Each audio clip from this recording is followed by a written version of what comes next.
We do a lot of teaching and coaching and enablement on how to ask the right questions and how to structure your data to be able to answer those questions, how to get to the right questions that then makes everything fall in line behind it.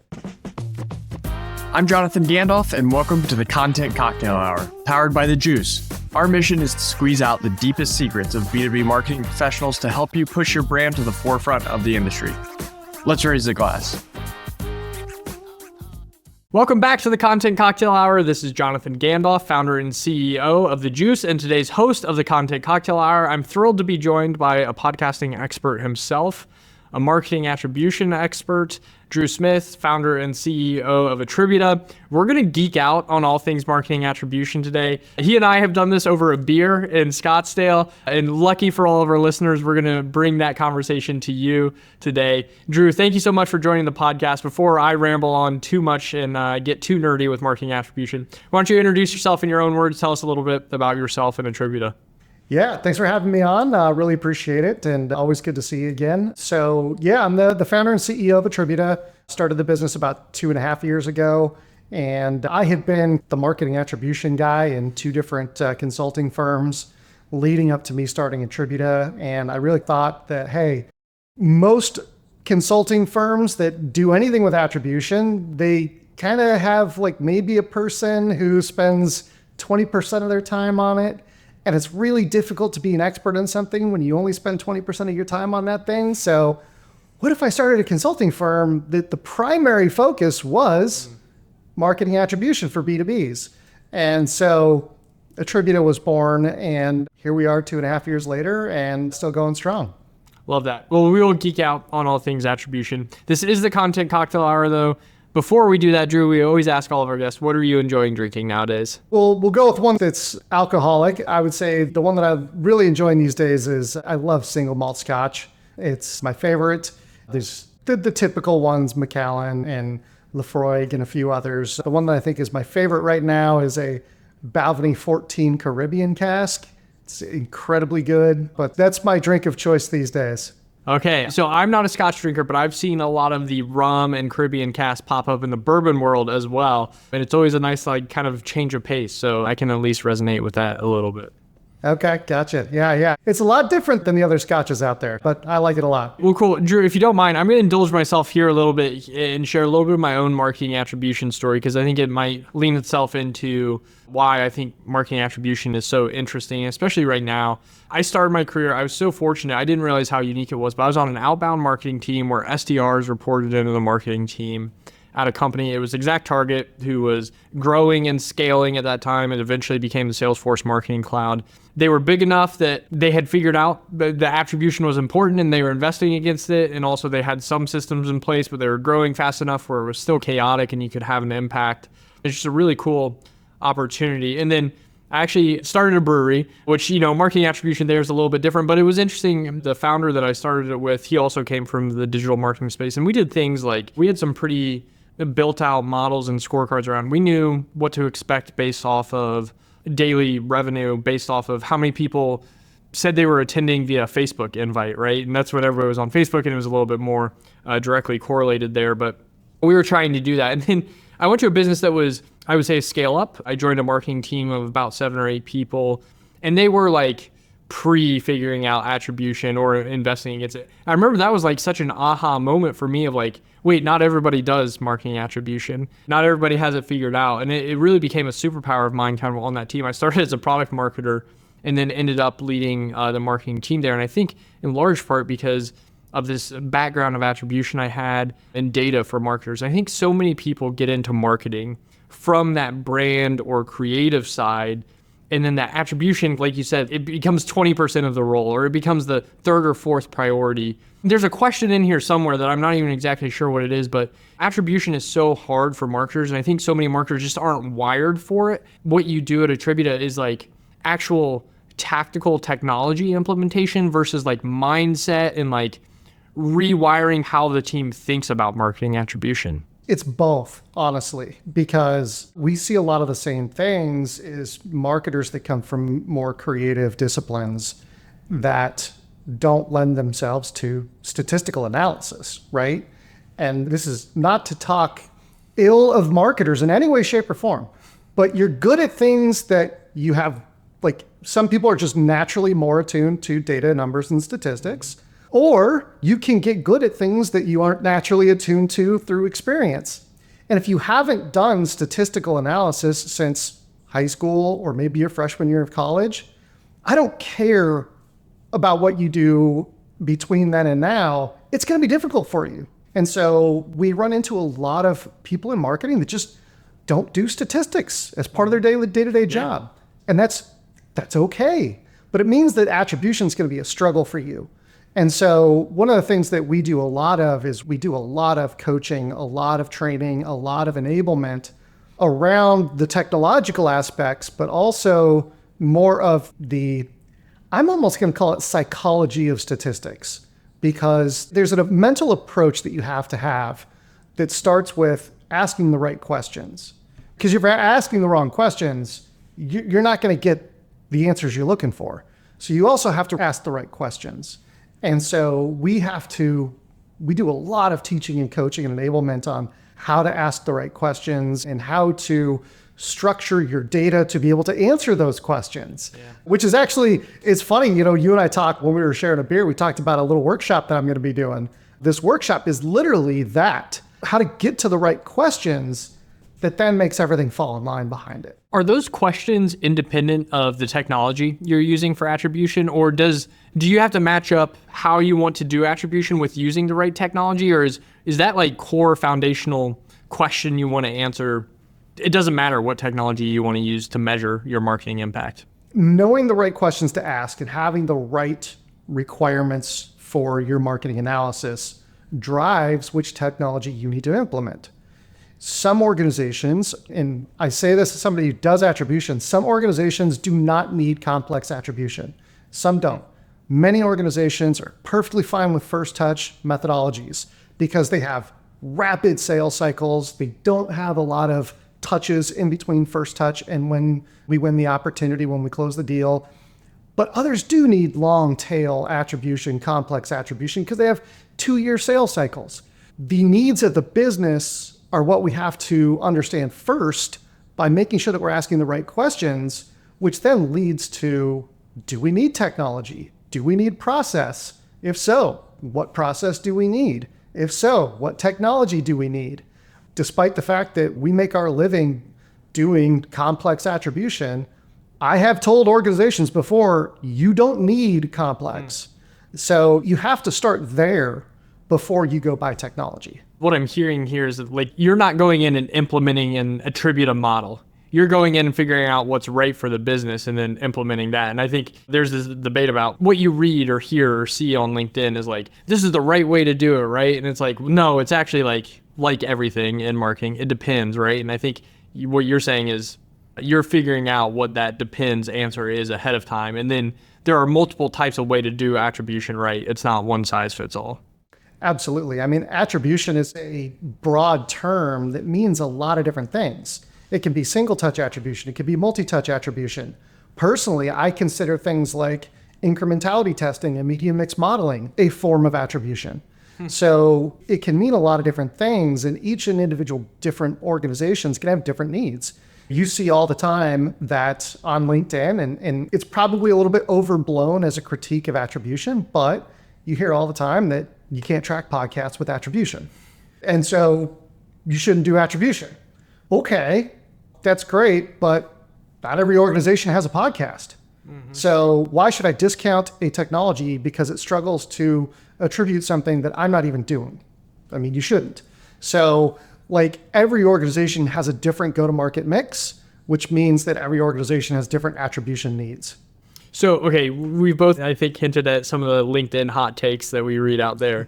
In attribution specifically, I feel like there's opposite ends of the spectrum right now. There is this, I mean, it's not just LinkedIn, but there is this pressure right now that marketers feel. Every penny's being measured. ROI is critical. The do more with less, in quotes. And I'm fighting the urge to like kind of roll my eyes as I say that, but it's very real for a lot of marketers. And then there's also this like opposite end of the spectrum that's like, MQLs are dead, like the old playbooks are dead, like traditional marketing metrics don't matter. Where do you kind of fall in that spectrum between like, hey, attribution is actually more important than ever before right now, and like it's changing more than ever right now also at the same time? I would agree with that statement. It is more important and it is changing. I think that I'm very much operate in a lot of gray areas where we have organizations that we work with where MQLs don't matter at all. And we have organizations that we work with where MQLs are actually incredibly important. And I say that not just because we've chosen to make them incredibly important, but because it is a major part of how they go to market. And they actually have strict criteria for how they determine an MQL. And so it's not just like anybody that engages with us is an MQL, because that's when MQLs become meaningless, right? Right. If everybody's an MQL, then nobody's an MQL. So I think that every organization, again, has just different needs. And if any blanket statement that says you shouldn't track MQLs is false, because you just can't use that broad of a stroke. Now, I do believe that MQLs, even when MQLs are super important to an organization, they should still only be one part of a larger measurement strategy. It shouldn't be the end all be all. You should look at, okay, well, of those MQLs, what percentage of them are converting to opportunities and at what value? And what of those opportunities are converting to wins, right? Track the MQLs through the entire funnel. But it's a more comprehensive reporting strategy that is needed now more than ever. That makes sense. That's a great answer. Okay, I'm going to ask two questions here. I'm going to ask it again, kind of at opposite ends of the spectrum here. I'm going to start like small, early stage business. When should a business start worrying about marketing attribution? Organizations should be doing some research into their sales process and their sales cycles.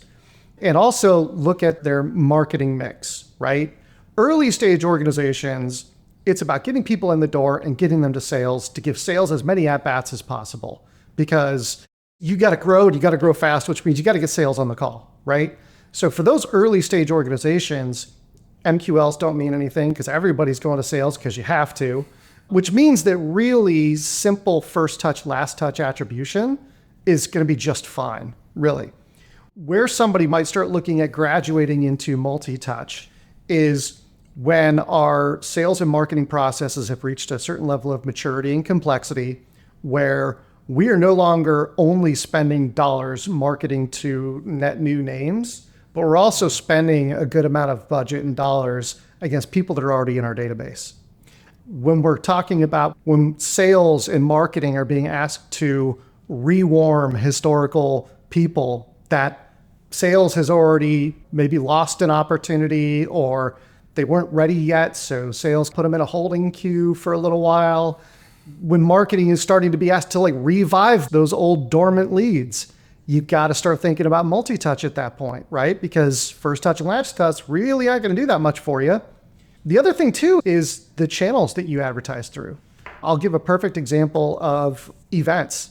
So I'm a former event manager of 7 years. I used to run over 100 trade shows a year. And this was back when ExactTarget was still very young and new, and they hadn't solved attribution yet. And things like Visible Marketo Measure and all the new platforms, they didn't exist at the time. We could not report a single ounce of pipeline or revenue against the over 100 trade shows a year that we coordinated. Couldn't. And we ended up getting our budgets cut, and we ended up actually going through layoffs because there was no way to show what we were getting for these trade shows. So I think events is a great example of a channel that once you start doing a lot of events or spending significant money on multiple events, you've got to start thinking about multi-touch, because events are a great way to meet new people. But if you're not engaging with existing prospects or people that are in an open pipeline or even existing customers at events, you're missing a lot of opportunities. And multi-touch is a great way to track that.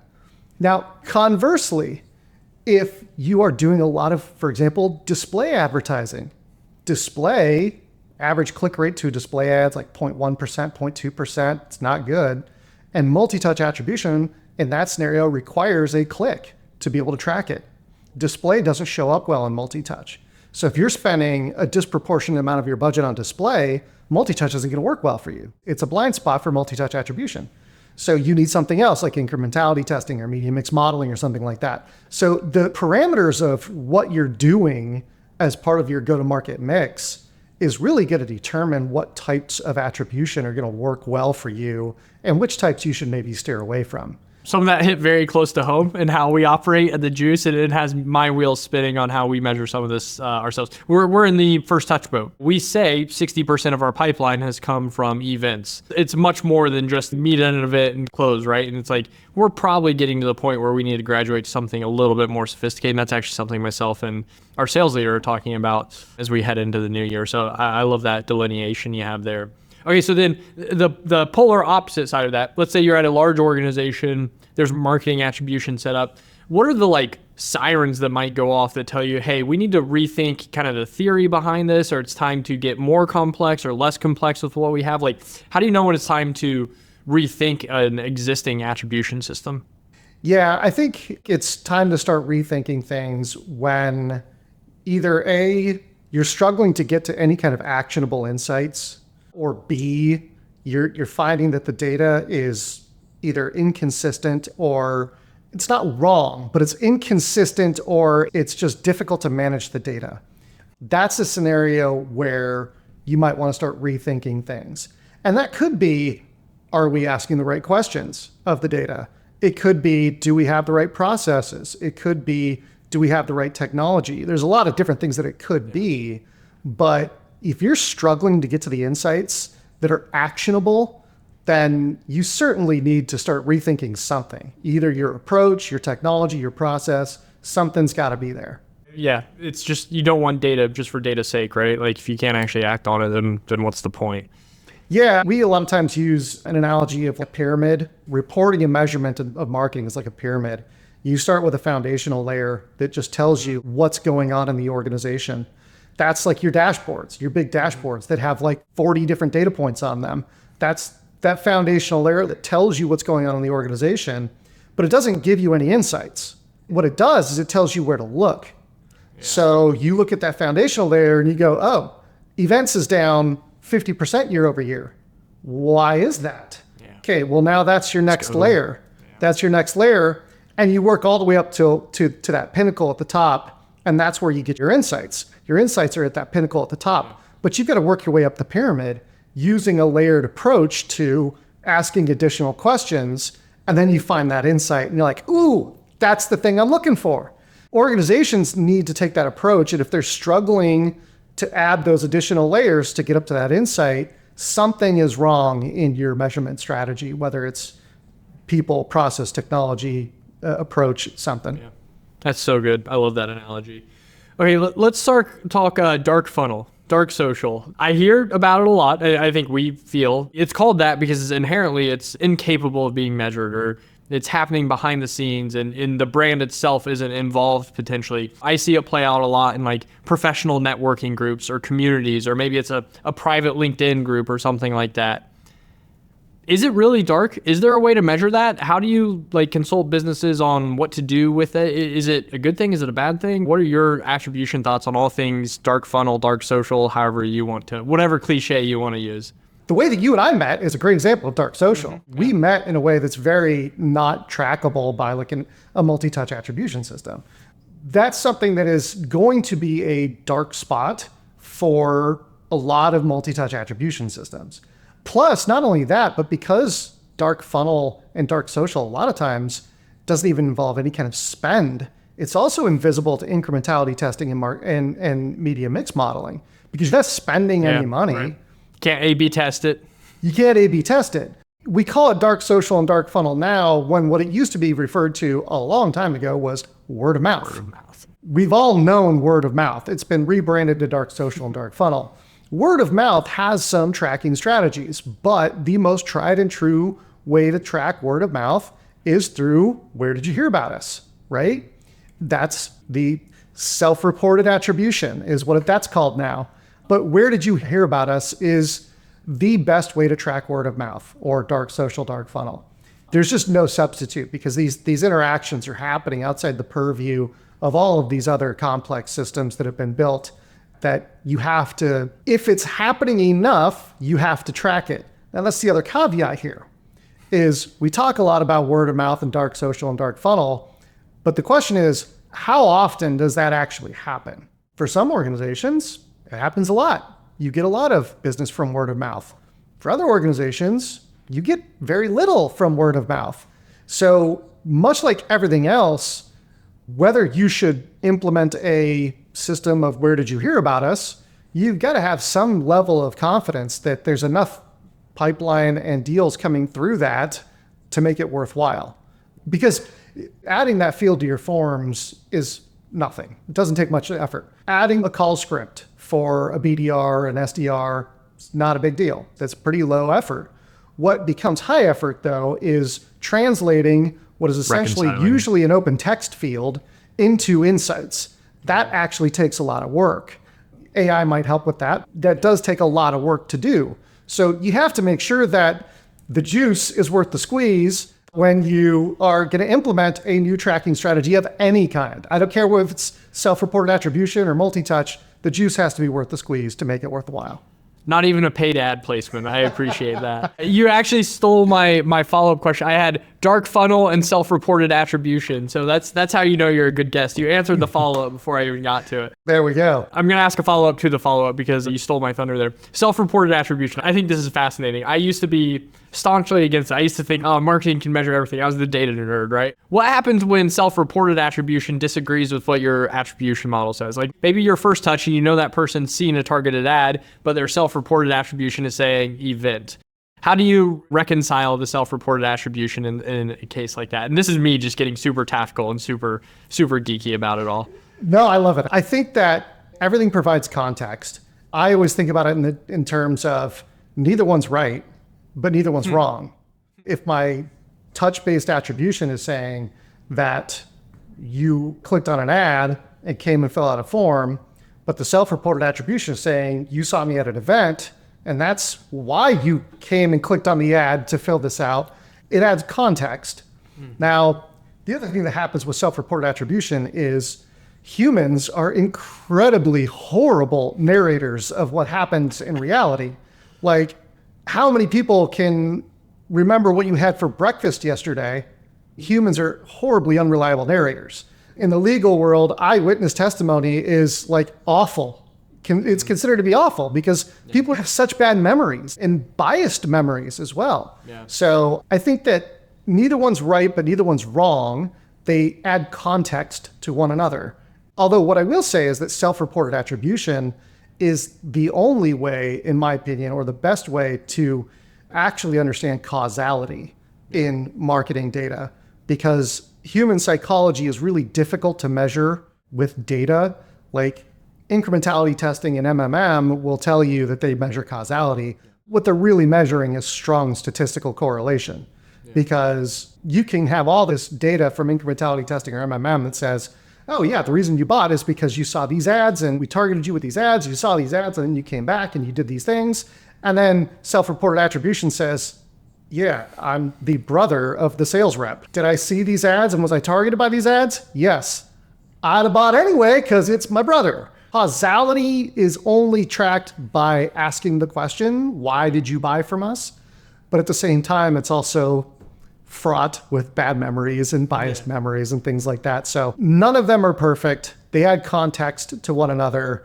And I think that's why we always advocate for multiple different approaches of collecting data that can all be used to try to find those insights at the pinnacle of the pyramid. I love that. Everything's context, right? And it all matters, but none of it's absolutely concrete either. So I love the nuance there. Okay, I could geek out all day about this, and our listeners might not want an 8-hour episode. So I will end this conversation like we always do, Drew. What's an unpopular opinion that you have as it pertains to B2B marketing? Boy, I think it's an unpopular opinion, but less unpopular than it used to be. I think it's something that's been gaining a lot of traction, is that attribution should never be used to play the credit game. Do not try to play the credit game with attribution. Don't try to say, well, this is a marketing deal, not a sales deal. Nope. If you start doing that as a marketing department, I promise you, you will lose that battle. You will. Because one, if you ask a CEO what's more important to their business, the CMO or the head of sales, They're most likely going to say sales, most likely. Because in most B2B organizations, nothing happens without a sales rep touching it, right? Number one, order of priority, sales is going to take priority for the most part for most B2B CEOs. Number two, when you start getting into this credit game, sales will start pushing back on marketing and saying, no, again, this is my brother. You're taking credit for a deal for somebody that is my literal brother. So no, you're not getting credit for that. And once sales finds any kind of things that they can nitpick, everything else just falls to shreds, because then your data starts being questioned for everything. Oh, well, if you claimed credit for this deal that came from a brother of the sales rep, what else are you claiming credit for that isn't yours? Now the nitpicking is going to start. We don't want that. Marketing should be focused on using attribution to do better marketing. That's it. You should be focused on finding wasted spend and finding the spend that works and moving budgets around accordingly. That's what you should be using it for. The credit game is a path to ruin for marketing departments. Yeah, we talk about the divide between sales and marketing all the time. And that makes that divide deeper, right? The division between sales and marketing and trying to take credit. You're all on the same team. Who cares? Hit the number. And such a mic drop. Marketing attribution should be used to do better marketing. It seems obvious when you say it out loud, but too often it's not. You're right. It's being used for credit. So absolutely love that.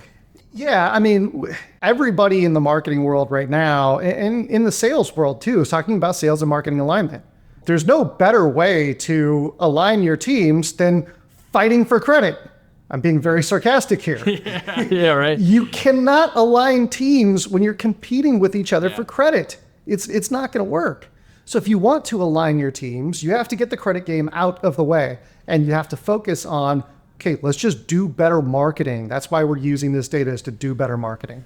Yeah, it's very similar, and then I promise I'll wrap this, but SDRs reporting into marketing, I'm not going to die on that hill. I've seen it done well, I've seen it done poorly, but I think for the same alignment reasons, SDRs in marketing is a good forcing function for sales and marketing to work together as opposed to trying to divide and conquer. So I think that's a really great perspective to use it advantageously as opposed to taking credit for things. Really, really smart there. And I say that to say that I don't necessarily think it's marketing departments that are causing marketing departments to try to play the credit game.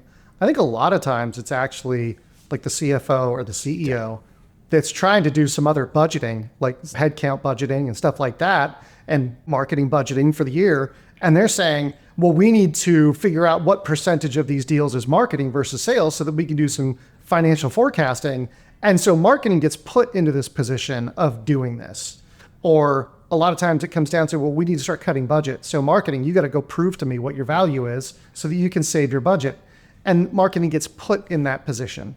And so I don't necessarily think it's marketers putting themselves into that position as frequently as it is CFOs and CEOs putting marketing in that position.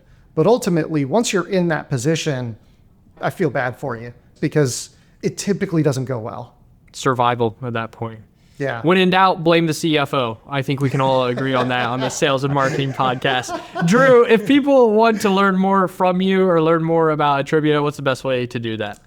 Yeah, you can find us at attributa.io. You can find us on LinkedIn. We're fairly active there. I'm fairly active on LinkedIn as well under Andrew, Drew in parentheses, Smith, because there's just a million Andrew Smiths out there. So yeah, you can find us on LinkedIn. We also have an Attribution Nation community. It's a Slack community where we talk about a lot of attribution challenges and how to solve them. And it could be tech, could be process, could be data, could be training, could be any of those things. But we do a lot of problem solving there as well. Love all of that. Drew, thank you so much for joining us today. To all of our watchers and listeners, thanks for joining another episode. We'll get all of those links in the show notes. Go check out Drew and his team. And until next time, cheers. Cheers. Thank you for joining the Content Cocktail Hour powered by The Juice. If you want to see more episodes or more resources curated for your role, join us on app.thejuicehq.com. See you next time, same place. Cheers.